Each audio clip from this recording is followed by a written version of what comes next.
Hello बच्चों, कैसे हो आप सब। आज अपन स्टार्ट करने वाले हैं क्लास 12 केमिस्ट्री में इलेक्ट्रोकेमिस्ट्री का पार्ट 3। अगर अभी तक आपने प्रीवियस वीडियो नहीं देखा हो तो आप इस कार्ड पर क्लिक करके उसे विजिट कर सकते हैं। आज के वीडियो में अपन चैप्टर को आगे बढ़ाते हैं और नेक्स्ट टॉपिक लेते हैं जो कि है conductance of electrolytic solution. Basically अपन इस टॉपिक में ये करना चाहते हैं कि एक इलेक्ट्रोलाइटिक सॉल्यूशन जो कि अपने इस वाले चैप्टर में होगा उसकी अपन कंडक्टेंस और कंडक्टिविटी ये सब कैसे मेजर करेंगे।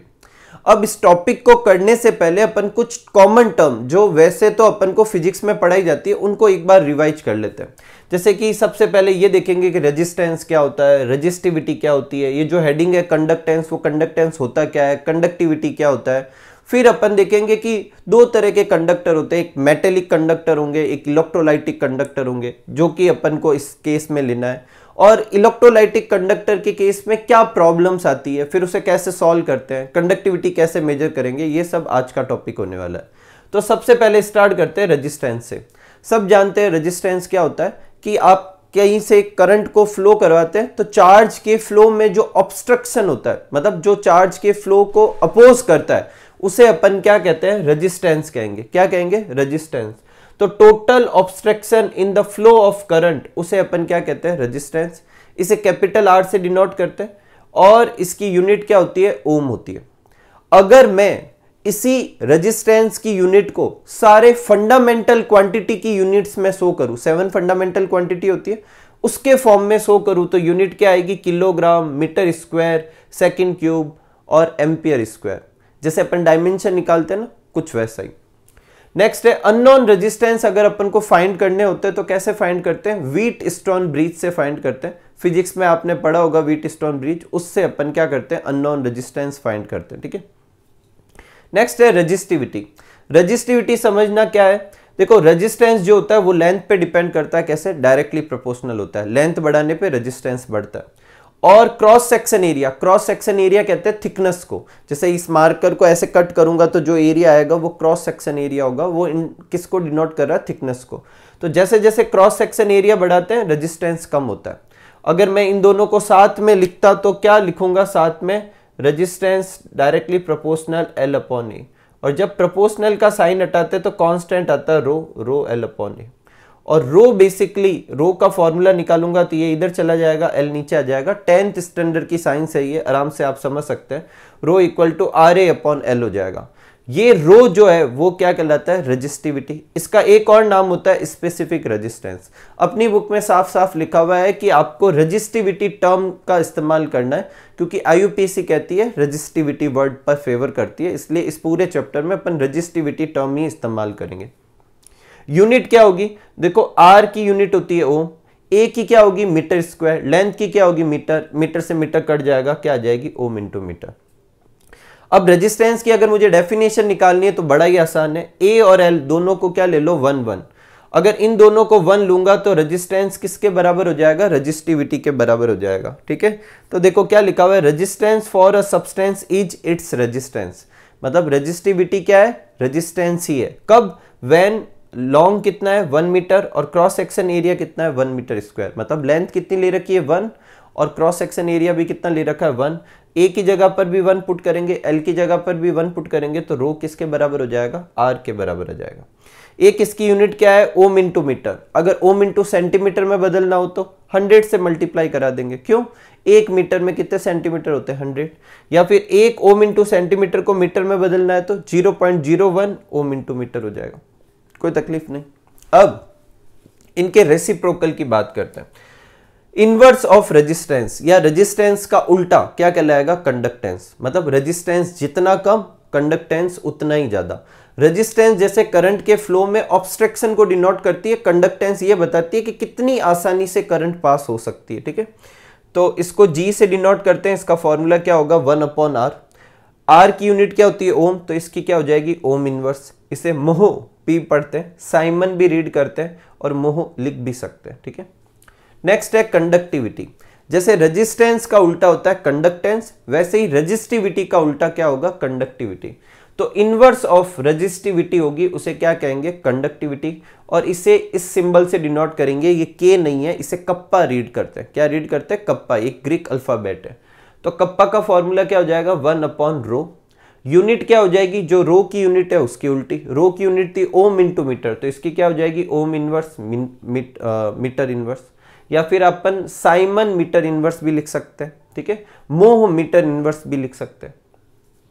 अब एक साइमन मीटर इनवर्स किसके बराबर होगा, तो देखो यहां एक ohm into metre 100 ohm into centimetre के बराबर था, और इसी चक्कर में यहां पर भी 100 ना कर दें, यहां मीटर की पावर -1 है, इसलिए एक siemens metre inverse 0.01 siemens centimetre inverse के बराबर होगा, और एक siemens centimetre inverse 100 siemens metre inverse के बराबर होगा। कंडक्टिविटी कैसे निकालेंगे, जैसे अपन ने रेजिस्टिविटी डिफाइन किया था, ठीक वैसे वैसे अपन क्या डिफाइन करेंगे कंडक्टिविटी। बोले तो कंडक्टिविटी का देखो फॉर्मूला, रेजिस्टिविटी का यहाँ फॉर्मूला लिख देंगे RA/L, ऐसे आ जाएगा। अब अगेन अपन को L और A दोनों की जगह क्या ले लेना, 1 ले लेना है, ठीक है, और फिर अपन कह सकते हैं कि जो कंडक्टेंस होगी वही कंडक्टिविटी होगी। तो conductivity of material is a conductance when it is 1 metre long, और एरिया कितना हो जाएगा 1 मीटर। अब देखो L/RA आ गया ये फॉर्मूला, इसमें 1/R जो था 1/R की जगह अपन क्या लिख सकते हैं, G लिख सकते हैं क्या, तो देखो अपने 1/R था ना, इसकी जगह क्या आ जाएगा G आ जाएगा। देखो एक बार मैं वापस समझाता हूँ, ध्यान सुनो। देखो कप्पा इक्वल टू क्या था 1/ρ था, ठीक है, रो का फॉर्मूला जो होता है वो क्या होता है RA/L, तो L कहाँ चला जाएगा ऊपर, ये ऊपर आ जाएगा।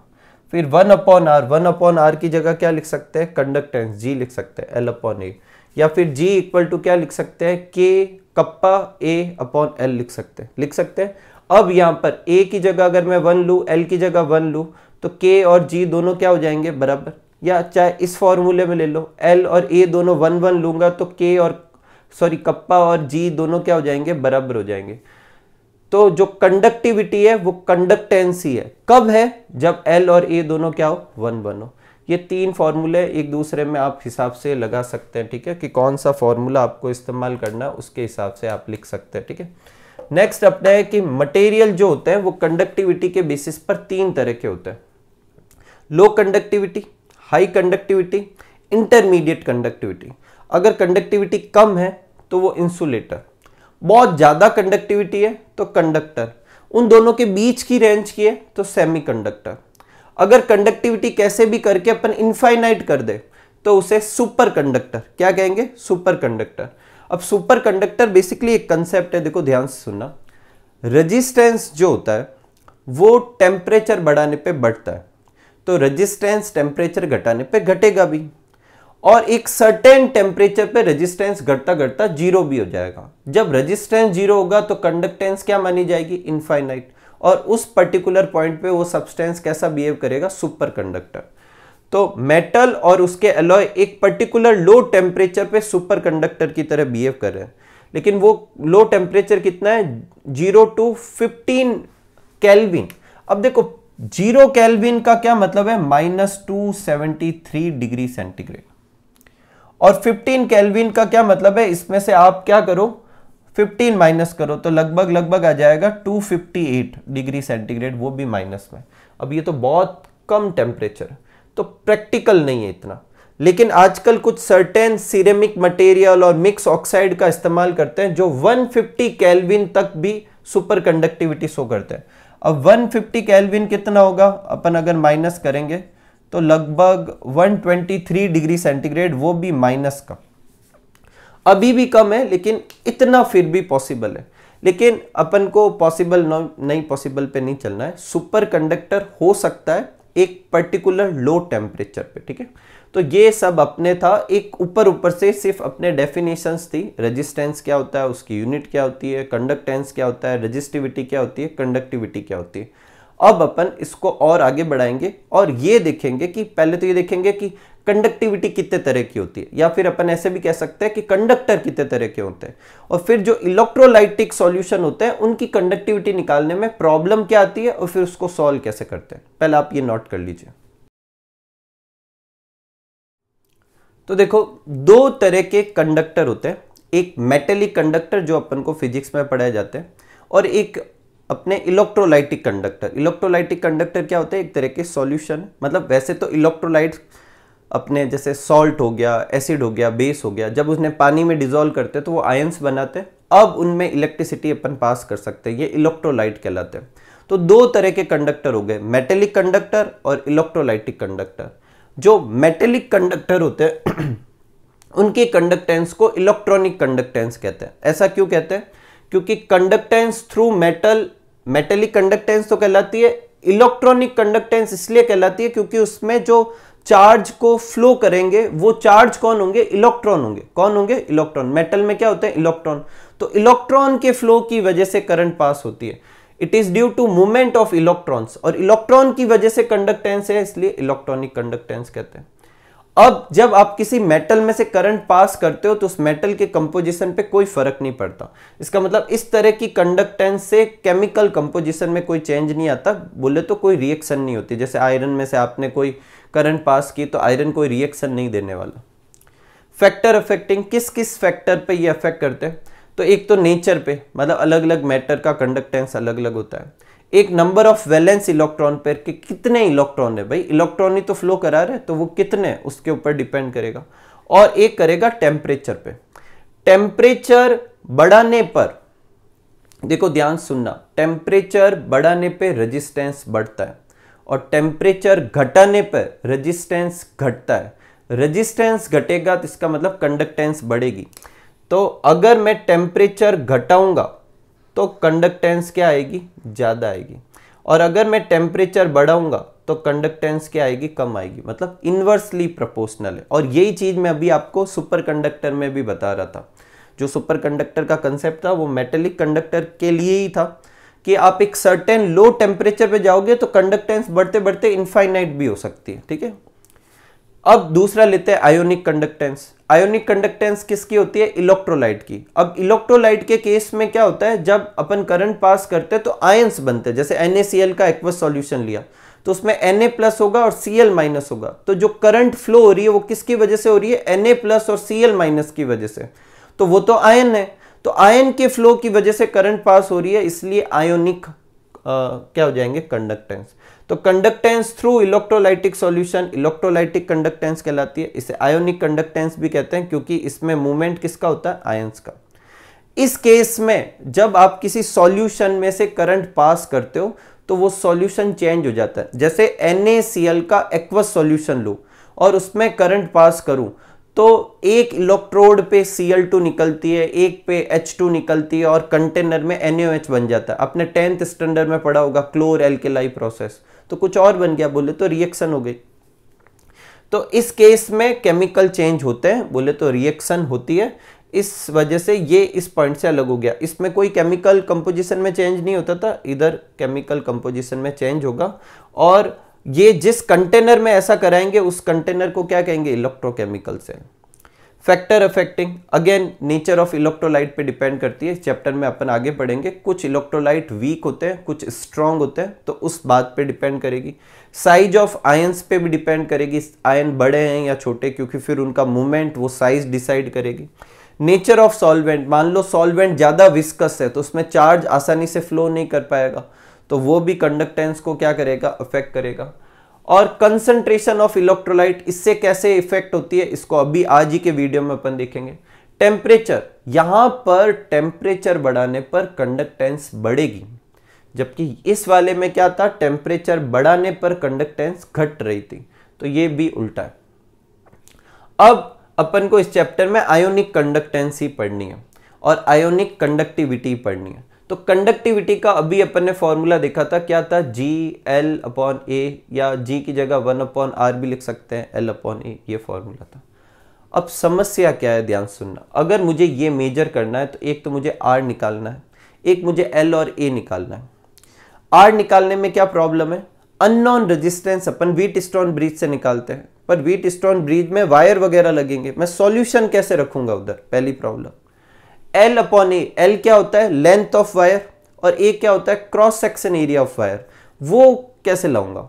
तो इन समस्याओं को कैसे सॉल्व करेंगे उसको समझते हैं।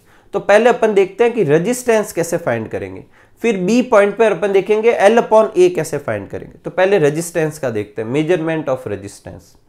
अब रेजिस्टेंस को मेजर करने में क्या समस्या है उसको देखते हैं। Measurement of resistance of ionic solution has two problem. क्या प्रॉब्लम है? जैसे उसमें डायरेक्ट करंट पास करते हैं तो उसका कंपोजिशन चेंज होता है। तो इसका तो आसान तरीका, डायरेक्ट करंट की जगह क्या यूज कर लो, अल्टरनेटिंग करंट। वो ये नहीं करेगी। दूसरा, solution can't connect in Wheatstone bridge. अब सॉल्यूशन को व्हीटस्टोन ब्रिज में कैसे कनेक्ट करोगे? तो इसका इलाज क्या है? आप एक कंडक्टिविटी सेल ले लो और सॉल्यूशन की जगह जिस जगह अपन एक वायर लगाते हैं व्हीटस्टोन ब्रिज में, उसकी जगह एक कंडक्टिविटी सेल यूज कर लेंगे जिसमें वो सॉल्यूशन भरा होगा। कंडक्टिविटी सेल अलग अलग शेप साइज के हो सकते हैं, जैसे ये बुक में 2 पैटर्न में बना रखे हैं। ये दोनों ही इलेक्ट्रोड है, इधर भी ये दोनों इलेक्ट्रोड है और इसमें सॉल्यूशन भर देंगे। ये इलेक्ट्रोड किसके बने होते हैं? प्लेटिनम ब्लैक कोटेड होते हैं। मतलब प्लेटिनम के होते हैं, उसके ऊपर प्लेटिनम ब्लैक की कोटिंग होती है। इसे प्लेटिनाइज्ड इलेक्ट्रोड भी कह सकते हैं। अब ए और एल क्या है? जो ये ए और एल है इसको अभी देख लेते हैं। अभी के लिए इस वाले के हिसाब से ए होगा जो इलेक्ट्रोड लेंगे उसका एरिया या उसका क्रॉस सेक्शन एरिया, और एल क्या होगा? इन इलेक्ट्रोड के बीच की डिस्टेंस जो होगी वो किसका काम करेगी? एल का काम करेगी। वापस रिपीट करता हूं, मुझे मेजरमेंट करना है आयोनिक कंडक्टिविटी का। इसके लिए मुझे एक तो आर निकालना है, एक एल अपॉन ए निकालना है। पहले अपन आर निकालना देख रहे हैं। आर निकालते समय प्रॉब्लम क्या थी? एक तो भाई डीसी करंट से कंपोजिशन चेंज हो रहा था। एक सॉल्यूशन को पुट कैसे करें? तो डीसी की जगह इन वाले अभी जो टॉपिक पढ़ेंगे उसमें अपन एसी का इस्तेमाल करेंगे। और दूसरा, सॉल्यूशन डायरेक्ट ना पुट करके उसे एक कंटेनर में पुट करेंगे जिसे कंडक्टिविटी सेल कहेंगे। ठीक है। और इस पूरे टॉपिक के लिए एल और ए क्या होगा? एल होगा इलेक्ट्रोड के बीच की डिस्टेंस और ए क्या होगा? प्लेट का क्रॉस सेक्शन एरिया। एक बार आप ये नोट कर लीजिए, फिर अपन आगे बढ़ते हैं। अब देखो, ये व्हीटस्टोन ब्रिज होता है, आपने फिजिक्स में देखा होगा। 4 रजिस्टर इसमें जोड़ रखे होते हैं जिसमें से 3 नॉन होते हैं और एक क्या होता है? अननोन होता है। बीच में अपन जब फिजिक्स में बनाते हैं तो यहाँ गैल्वेनोमीटर लगाते हैं। अपनी बुक में लिखा हुआ है ये एक डिटेक्टर। बात तो सेम की सेम है। जब इसमें करंट पास नहीं होगी उसे अपन फिजिक्स में पढ़ाते हैं बैलेंस पॉइंट कहते हैं। और उस पे जो आर्म का रेशियो होगा, मतलब आर्म्स पे जो रेजिस्टेंस है उनका रेशियो जो होता है वो इक्वल आता है। तो अपन क्या करेंगे? R4 और R3 दो नॉन रेजिस्टेंस लेंगे। R1 की जगह रियो स्टेट ले लेंगे, वेरिएबल रजिस्टर, और उसे आगे पीछे खिसका कर अपन यहां पर क्या लाएंगे? जीरो डिफ्लेक्शन लाएंगे। और यहां पर ले लेंगे कंडक्टिविटी सेल जिसका रेजिस्टेंस अपन को फाइंड करना है। मतलब ये अननोन रेजिस्टेंस हो गया। जब बैलेंस पॉइंट आएगा तो R1 upon R2, R3 upon R4 हो जाएगा। इससे R2 का ये फॉर्मूला आ जाएगा। इसमें R1 R3 की वैल्यू पुट करेंगे तो R2 की वैल्यू आ जाएगी। इस तरीके से अपन ने रेजिस्टेंस निकाल लिया। रेजिस्टेंस निकालना पहली प्रॉब्लम थी, रेजिस्टेंस अपन फाइंड कर सकते। एक अपनी बुक में दे रखा है कि आजकल व्हीटस्टोन ब्रिज का इस्तेमाल नहीं करते, उसकी जगह कंडक्टिविटी मीटर आते हैं जो ऑटोमेटिक खुद ही रेजिस्टेंस और कंडक्टेंस की क्या दे देते हैं? रीडिंग दे देते हैं। ठीक है। तो इससे रेजिस्टेंस और कंडक्टेंस पता कर सकते हैं। तो इससे भी कर सकते हैं। अब दूसरी प्रॉब्लम है कैलकुलेशन एल अपॉन ए। तो ratio of L distance between electrode और A cross section area of electrode, L upon A जो है उसके रेशियो को सेल कांस्टेंट कहते हैं। क्या कहते हैं? Cell constant. क्यों कहते हैं? एल क्या है? इलेक्ट्रोड के बीच की डिस्टेंस, और ए क्या है? इलेक्ट्रोड का क्रॉस सेक्शन एरिया। एक पर्टिकुलर सेल के लिए फिक्स ही होगा। तो एल अपॉन ए को क्या कहते हैं? सेल कांस्टेंट कहते हैं। उसे जी एस्ट्रिक से डिनोट करते हैं। जी स्टार, जी एस्ट्रिक, कुछ भी पढ़ लो। खाली जी किसको डिनोट करता है? कंडक्टेंस को, याद रखना। इसकी यूनिट क्या होगी? Metre inverse. अब मेरी बात ध्यान सुनना। मेजरमेंट ऑफ एल और ए इनकन्वीनियंट एंड अनरिलायबल। मतलब अगर ऐसे सोचते हैं कि एक सेल लेंगे और उसका डायरेक्ट अपन क्रॉस सेक्शन एरिया इलेक्ट्रोड का बीच की डिस्टेंस मेजर करेंगे, ये मतलब थोड़ा इनकन्वीनियंस भी है और थोड़ा एक्यूरेट आंसर नहीं आएगा। तो अपन इनडायरेक्ट तरीका इस्तेमाल करेंगे। क्या करेंगे इनडायरेक्ट तरीके में? उस जिसका अपन को एल अपॉन ए का रेशियो या सेल कांस्टेंट निकालना है, उसमें एक ऐसा सॉल्यूशन भरेंगे जिसकी कंडक्टिविटी अपन पहले से जानते हैं। कौन सा सॉल्यूशन इस्तेमाल करेंगे? तो वैसे तो कोई भी इस्तेमाल करते हैं, पर बुक कहती है कि अपन को कौन सा लेना होता है? Generally KCl solution. ऐसा क्यों? क्योंकि इसका जो कंडक्टिविटी है वो अलग अलग टेम्परेचर पे बहुत स्टेबल कंडक्टिविटी है। ठीक है। तो अपन इसका इस्तेमाल करते हैं। अब देखो, अब क्या होगा, ध्यान सुनना। R इक्वल टू क्या होता है? रो एल अपॉन ए होता है। ठीक है। रो को इधर लेकर आ गया, R upon rho equal to क्या हो गया? L upon A. अब 1/ρ बोले तो रजिस्टिविटी का उल्टा क्या होता है, कंडक्टिविटी। तो ये हो गया कंडक्टिविटी, ये रेजिस्टेंस, और L/A को क्या कहते हैं, जी स्ट्रिक। मैंने क्या बोला, अपन ने सॉल्यूशन में एक ऐसा भर रखा है जिसकी कंडक्टिविटी और रेजिस्टेंस अपन जानते हैं। तो रेजिस्टेंस और कंडक्टिविटी मेजर करके अपन क्या निकाल लेंगे, जी स्टार निकाल लेंगे। अब सेल कांस्टेंट, तो कांस्टेंट होता है। अब अगली बार अपन को वो सॉल्यूशन फिल करना है जिसकी कंडक्टिविटी निकालनी है, लेकिन जी स्टार की वैल्यू चेंज नहीं होगी। क्यों? क्योंकि ये एक सेल के लिए क्या होता है, कांस्टेंट।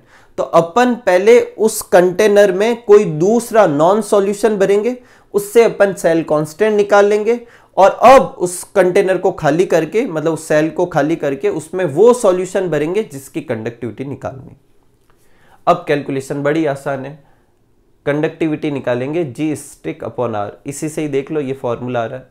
जी स्ट्रिक कहां से निकालेंगे, यहां से, अभी देखा है इनडायरेक्ट डिटरमिनेशन किया था। और आर कहां से निकाला था, व्हीटस्टोन ब्रिज में कंडक्टिविटी सेल करके। इस तरीके से अपन कंडक्टिविटी निकाल सकते हैं। अब प्रॉब्लम देखो, ये जो कंडक्टिविटी की वैल्यू आएगी, इस पे वो पता नहीं चलेगा कि कितना सॉल्यूशन, कंसंट्रेशन क्या, मतलब कंसंट्रेशन भी साथ में इन्वॉल्व होती तो ये ज़्यादा अच्छा कंडक्टिविटी का मेजरमेंट होता। तो जनरली अपन सॉल्यूशन के लिए कंडक्टिविटी इस्तेमाल नहीं करते, उसकी जगह इक्विवेलेंट कंडक्टिविटी और मोलर कंडक्टिविटी इस्तेमाल करते हैं। अपनी बुक में दे रखी है मोलर कंडक्टिविटी। तो मोलर कंडक्टिविटी का सिंबल होता है लैम्डा एम। हाँ, ये लैम्डा, ये कैपिटल लैम्डा। एक लैम्डा अपन ऐसे भी बनाते हैं, आपने बनाया होगा ऐसे, ठीक है, वो भी लैम्डा ही है।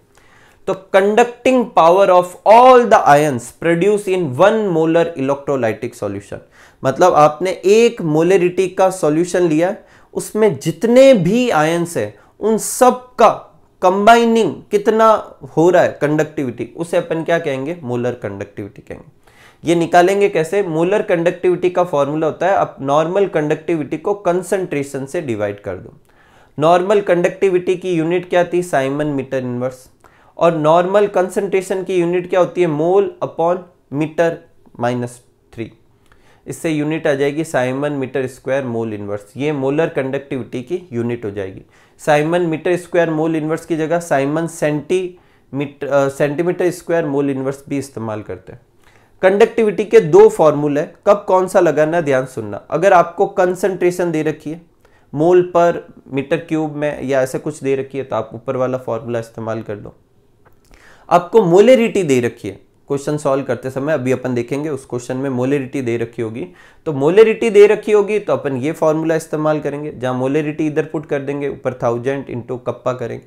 और अगर कंसंट्रेशन दे रखी है नॉर्मल दूसरी यूनिट में, इस यूनिट में, तो अपन ये वाला इस्तेमाल करेंगे। बस इतना याद रखना, इस वाले में जब अपन आंसर निकालेंगे तो वो Simon centimetre square mole inverse में आएगा। क्या अपन इन दोनों को एक दूसरे में कन्वर्ट कर सकते हैं, बड़ा आसान है। देखो ये दोनों यूनिट हूबहू सेम है, बस इधर मीटर स्क्वायर है, इधर सेंटीमीटर स्क्वायर है। तो आप मीटर स्क्वायर को सेंटीमीटर स्क्वायर में कैसे बदल सकते हो, 1 मीटर में 100 सेंटीमीटर होता है, तो मीटर स्क्वायर में क्या हो जाएंगे, 10⁴ सेंटीमीटर हो जाएंगे। तो एक siemens metre square mole inverse को सेंटीमीटर वाले में बदलना हो तो 10⁴ से मल्टीप्लाई कर देंगे, उल्टा करेंगे तो माइनस हो जाएगा, ठीक है। अब इसके ऊपर बेस्ड एक न्यूमेरिकल देखते हैं, बहुत ही इंपॉर्टेंट न्यूमेरिकल है, आपके बोर्ड में आ भी रखा है, उसे अच्छे से समझते हैं कैसे सॉल्व करते हैं।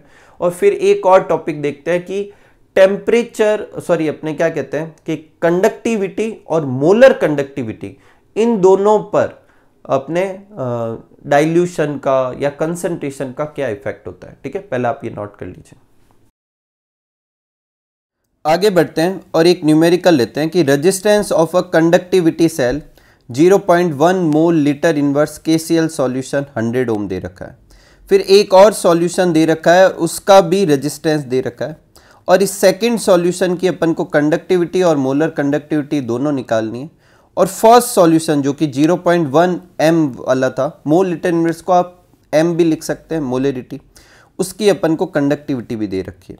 तो देखो यहाँ पर 2 सॉल्यूशन है, एक है 0.1 मोलरिटी का और एक है 0.02 मोलरिटी का। ये अपने कौन सा सॉल्यूशन है, नॉन सॉल्यूशन है।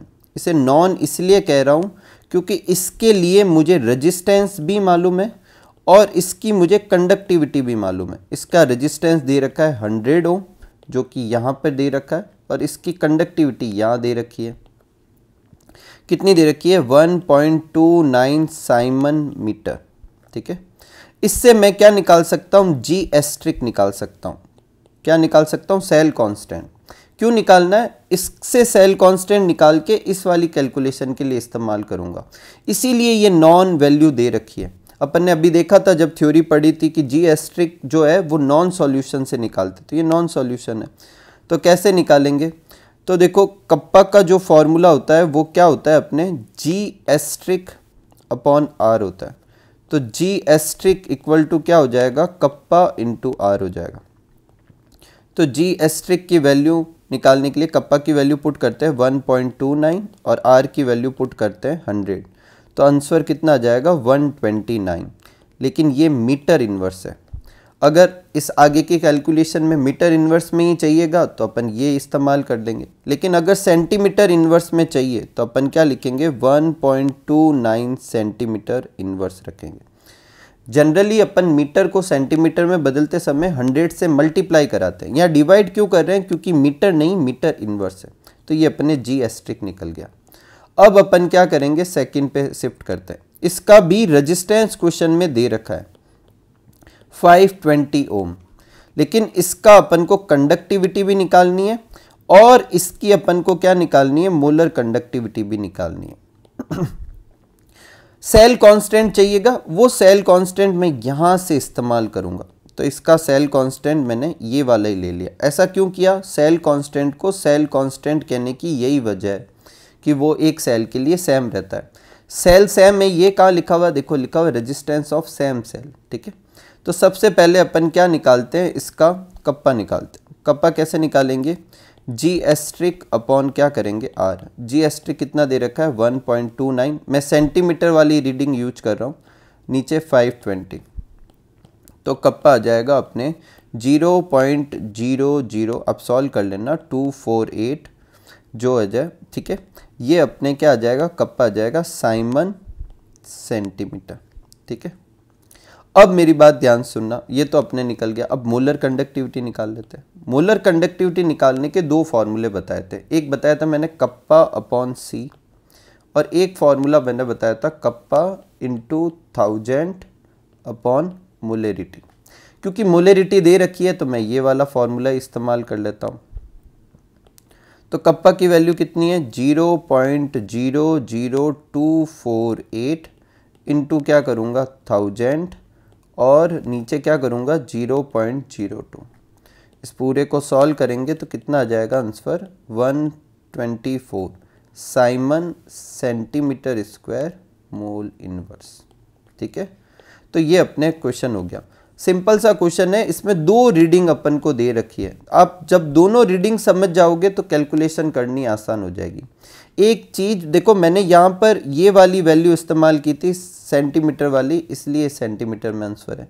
मैंने ये इस्तेमाल इसलिए क्योंकि जनरली जब अपन मोलरिटी इस्तेमाल करते हैं तो आंसर मैंने बताया था आपको करते समय कि सेंटीमीटर स्क्वायर में निकलता है, तो सब एक ही यूनिट हो जाएगी, इसलिए अपन ने ऐसे किया। ठीक है, एक और न्यूमेरिकल लेते हैं, पहले आप इसे अच्छे से नोट कर लीजिए। नेक्स्ट क्वेश्चन लेते हैं, electric resistance of a column of 0.05 मोल पर लीटर। तो ये तो अपन को क्या दे रखी है, कंसंट्रेशन दे रखी है, और कंसंट्रेशन कितनी दे रखी है अपन को 0.05 मोल पर लीटर, मतलब मोलेरिटी। ठीक है, और उसका डायामीटर दे रखा है सॉल्यूशन का डायामीटर। ठीक है, और कितना दे रखा है 1 सेंटीमीटर। कितना दे रखा है 1 सेंटीमीटर। तो रेडियस कितनी हो जाएगी 0.5 सेंटीमीटर हो जाएगी। ठीक है, लेंथ भी दे रखी है, कितनी दे रखी है 50 सेंटीमीटर, और रेजिस्टेंस भी दे रखा है क्वेश्चन में 5.55 इंटू 10⁻³ अब वो कह रहा है रेजिस्टिविटी निकालो, कंडक्टिविटी निकालो और मोलर कंडक्टिविटी निकालो। ठीक है, तो पहले अपन निकालते हैं रेजिस्टिविटी। रेजिस्टिविटी निकालने का क्या फॉर्मूला होगा RA/L। आर क्वेश्चन में दे रखा है, कितना दे रखा है 5.55 इंटू 10⁻³ ए क्या होगा πr², जिसमें आर की वैल्यू कौन सी पुट करेंगे ये। ठीक है, अपॉन एल कितना दे रखा है 50 सेंटीमीटर। ठीक है, इन सारी वैल्यू को आप पुट करके सॉल्व कर लेना, आंसर आएगा। मैं डायरेक्ट लिख देता हूँ। ठीक है, ये अपने आंसर आ जाएगा। क्योंकि यूनिट अपन ने सेंटीमीटर में ली है तो इसलिए ओम इंटू मीटर की जगह ओम इंटू सेंटीमीटर लगाएंगे। फिर अपन निकालेंगे कंडक्टिविटी। कंडक्टिविटी कैसे निकालते हैं? रजिस्टिविटी का रेसिप्रोकल। तो 1/87.135 पुट कर देंगे। अगेन इसको आप सॉल्व कर लेना, मैं डायरेक्ट लिख देता हूँ 0.01148 साइमन अपॉन सेंटीमीटर। फिर अपन को निकालनी है मोलर कंडक्टिविटी। मोलर कंडक्टिविटी के दो फॉर्मूले, मैं ये वाला इस्तेमाल कर रहा हूँ। क्यों? क्योंकि मोलरिटी दे रखी है। ये वाली रीडिंग मैं यहाँ पुट कर दूंगा, इसको 1000 से क्या करूँगा मल्टीप्लाई, और m कितना दे रखा क्वेश्चन में 0.05। सॉल्व करूँगा तो आंसर आ जाएंगे 229.6 Simon centimetre square mole inverse. ठीक है, तो इस तरीके से दो तरह के न्यूमेरिकल बनते हैं इस टॉपिक पे, दोनों अपन ने कर लिए। एक छोटा सा और टॉपिक बाकी है, फिर अपना ये चैप्टर पूरा होता है, सॉरी आज का वीडियो पूरा होता है। ठीक है, लास्ट टॉपिक लेते हैं आज का, जो कि है variation of conductivity with concentration और मोलर कंडक्टिविटी विथ कंसंट्रेशन। एक कंसंट्रेशन और डाइल्यूशन दो उल्टे टर्म है। कंसंट्रेशन ज़्यादा होती है तो डाइल्यूशन कम होता है, और डाइल्यूट करते, डाइल्यूट मतलब और सॉल्वेंट मिलाते तो कंसंट्रेशन कम हो जाती है। ठीक है, देखो कप्पा कंडक्टिविटी का फॉर्मूला होता है 1/ρ। इसकी जगह RA/L लिख सकते हैं। तो कप्पा का क्या फॉर्मूला हो जाएगा GL/A। अपन सब जानते हैं L की जगह 1 मीटर, A की जगह 1 मीटर स्क्वायर, तो कप्पा जो होता है वो G के बराबर हो जाता है। इसका मतलब कंडक्टिविटी कंडक्टेंस है कब? जब पूरा ऐसे कितना हो जाए, एक वॉल्यूम, एक मीटर क्यूब, एक यूनिट वॉल्यूम हो, क्योंकि दोनों मैंने एक एक लिए थे। तो एक यूनिट वॉल्यूम की कंडक्टेंस जो होती है वो कंडक्टिविटी होती है, ऐसे समझ सकते हैं। Conductivity of solution is a conductance of unit volume of solution. It means conductivity depends on the number of ion per unit volume. इसका मतलब एक यूनिट वॉल्यूम में कितने आयन से उस पे कंडक्टिविटी डिपेंड करेगी। अब मान लेते हैं कि 1 लीटर सॉल्यूशन में 4 आयन थे। कितने थे? 4। आपने 1 लीटर सॉल्वेंट और मिला दिया, तो अब सॉल्यूशन कितना हो गया? 2 लीटर। आयन तो अभी भी 4 ही रहेंगे। तो 1 लीटर में 4 आयन थे, तो 2 लीटर में भी 4 ही आयन, तो 1 लीटर में अब कितना हो गया? 2 आयन। वापस रिपीट कर रहा हूं कि भाई 1 लीटर सॉल्यूशन में 4 आयन थे, आपने 1 लीटर पानी और मिला दिया, तो अब टोटल सॉल्यूशन कितना हो गया? 2 लीटर। आयन तो अभी भी 4 है। तो पहले तो 1 लीटर में 4 आयन थे, अब 2 लीटर में 4 आयन है। तो अब 2 लीटर में 4 है तो 1 लीटर में कितने होंगे? 2 रह जाएंगे। इसका मतलब एक यूनिट वॉल्यूम में आयंस के नंबर क्या हो रहे हैं? कम हो रहे हैं। कब? जब आप डाइल्यूट कर रहे हो। तो conductivity increase with increase in concentration और decrease with increase in dilution. जो अभी मैंने एग्जांपल बताया था वो डाइल्यूशन का बताया था। तो डाइल्यूट करने पर कंडक्टिविटी कम हो रही है, इसका मतलब कंसंट्रेशन पे कैसे डिपेंड करेगी? उल्टी। कंसंट्रेशन बढ़ाने पर कंडक्टिविटी बढ़ती है। देखो मैं फिर रिपीट कर रहा हूं, डाइल्यूशन और कंसंट्रेशन उल्टा है। अभी मैंने जब समझाया था तो मैंने आपको यह बताया कि ये जो कप्पा जो है वो डाइल्यूशन के जस्ट इनवर्सली प्रोपोर्शनल होता है, और डाइल्यूशन का उल्टा क्या होता है? कंसंट्रेशन। इसका मतलब कंसंट्रेशन के डायरेक्टली प्रोपोर्शनल हो जाएगा। कारण क्या है? ध्यान सुनना। डाइल्यूशन बढ़ा रहे, इसका मतलब कंसंट्रेशन घटा रहे। डाइल्यूशन बढ़ाने पर क्या होगा? Number of ion per unit volume वो घटेंगे। जैसे अपने वाले एग्जांपल में 4 से 2 हो गए थे, इसलिए कंडक्टिविटी घट जाएगी। तो डाइल्यूशन बढ़ाएंगे तो कंडक्टिविटी क्या होगी? घटेगी। या फिर अपन ऐसे भी कह सकते हैं कंसंट्रेशन घटाने पर कंडक्टिविटी घटती है, कंसंट्रेशन बढ़ाने पर कंडक्टिविटी बढ़ती है। अब इधर देखते हैं, लैम्डा m का क्या फॉर्मूला है? K/C। C जहां क्या है? कंसंट्रेशन। 1/C को अपन क्या लिख सकते हैं? V, जो कि डाइल्यूशन है, क्योंकि डाइल्यूशन कंसंट्रेशन का उल्टा होता है। मोलर कंडक्टिविटी जो होती है वो डाइल्यूशन बढ़ाने पे बढ़ती है। ये वाली डाइल्यूशन बढ़ाने पर क्या हो रही थी? घट रही थी, जबकि ये डाइल्यूशन बढ़ाने पे बढ़ती है। ऐसा क्यों? तो ध्यान से इसको नीचे समझते हैं। देखो, जब अपन ने डाइल्यूशन बढ़ाया तो ये दोनों अफेक्ट होंगे। ठीक है, डाइल्यूशन बढ़ाएंगे तो V तो बढ़ेगा और K क्या होगा? घटेगा। ये अभी अपन ने देखा था। लेकिन K का घटना थोड़ा कम होता है, वॉल्यूम का बढ़ना ज्यादा होता है, मतलब मैग्नीट्यूड में ज्यादा होता है। तो ओवरऑल क्या हो रहा है, के और वी में के घट रहा है, वी बढ़ रहा है, लेकिन ओवरऑल इसका जो प्रोडक्ट होगा वो बढ़ेगा क्योंकि वॉल्यूम बढ़ रहा है, डाइल्यूशन बढ़ रहा है, ठीक है। इसलिए मोलर कंडक्टिविटी क्या होगी, बढ़ेगी। देखो क्या लिखा है, डाइल्यूशन बढ़ाने पे के तो घटता है पर वी बढ़ता है और इसका इफेक्ट ज्यादा है, इसका इफेक्ट ज्यादा तो इसकी चलेगी, इसका मतलब ओवरऑल लैम्डा एम क्या होगा, बढ़ेगा। सॉल्यूशन कंटेनिंग 1 मोल इलेक्ट्रोलाइट इंक्रीज, ऐसे सॉल्यूशन की अमाउंट बढ़ रही है जिसमें 1 मोल इलेक्ट्रोलाइट है, ठीक है। तो वापस रिपीट कर रहा हूं, जब अपन डाइल्यूशन बढ़ाते हैं तो कंडक्टिविटी घटती है, मोलर कंडक्टिविटी बढ़ती है। अब ये मोलर कंडक्टिविटी बढ़ती है, इसी से ही अपना अगला टॉपिक होगा लिमिटिंग मोलर कंडक्टिविटी, और फिर उससे ही आएगा कोलराउस लॉ, और फिर कोलराउस लॉ पे बेस्ड न्यूमेरिकल, उसकी एप्लीकेशन, ये अपना नेक्स्ट टॉपिक होगा। तो उम्मीद करूंगा कि आज का टॉपिक आपको अच्छे से समझ में आया होगा। मिलते हैं अगले वीडियो में, तब तक आप सब लोग खूब सारा हार्डवर्क कीजिए, खूब खुश रहिए, खूब मस्त रहिए। Thank you for watching.